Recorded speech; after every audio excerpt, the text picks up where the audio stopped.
church of St. Barnabé, Vespers were over. The clergy left the altar. The little choir boys flocked across the chancel and settled in the stalls. A Swiss in rich uniform marched down the south aisle, sounding his staff at every fourth step on the stone pavement. Behind him came that eloquent preacher and good man, Monsignor C. My chair was near the chancel rail. I now turned toward the west end of the church. The other people between the altar and the pulpit turned too. There was a little scraping and rustling while the congregation seated itself again. The preacher mounted the pulpit stairs, and the organ voluntarily ceased. I had always found the organ playing at St. Barnabé highly interesting.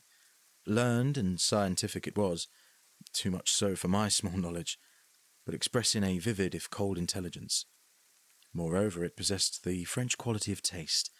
Taste reigned supreme, self-controlled, dignified, and reticent. Today, however, from the first chord I had felt a change for the worse, a sinister change.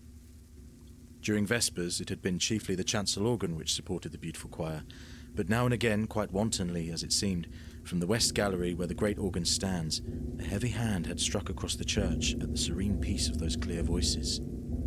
It was something more than harsh and dissonant, and it betrayed no lack of skill. As it recurred again and again, it set me thinking of what my architect's books say about the custom in early times to consecrate the choir as soon as it was built, and that the nave, being finished sometimes half a century later, often did not get any blessing at all. I wondered, idly, if that had been the case at St. Barnabé, and whether something not usually supposed to be at home in a Christian church might have entered undetected and taken possession of the West Gallery. I had read of such things happening too, but not in works on architecture.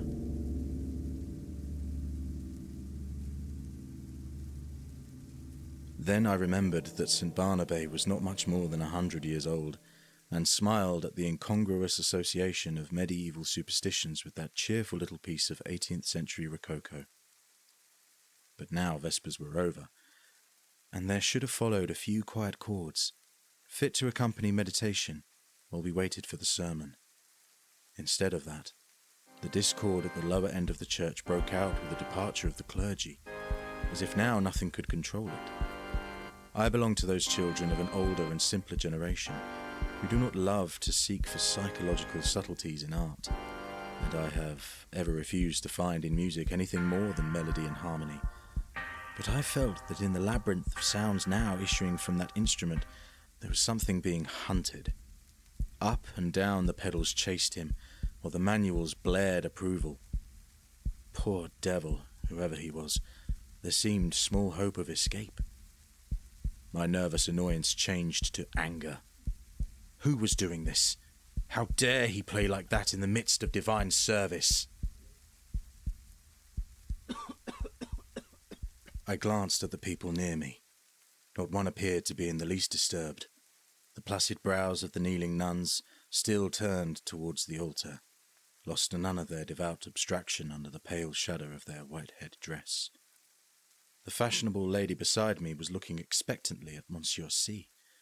For all her face betrayed, the organ might have been singing an Ave Maria.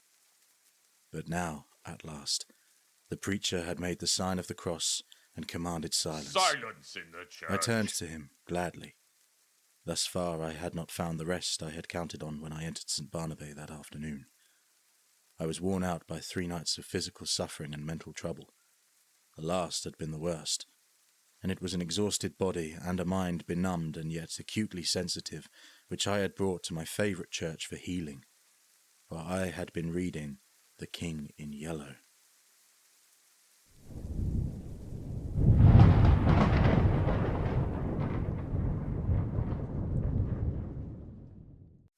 You are never beyond my reach.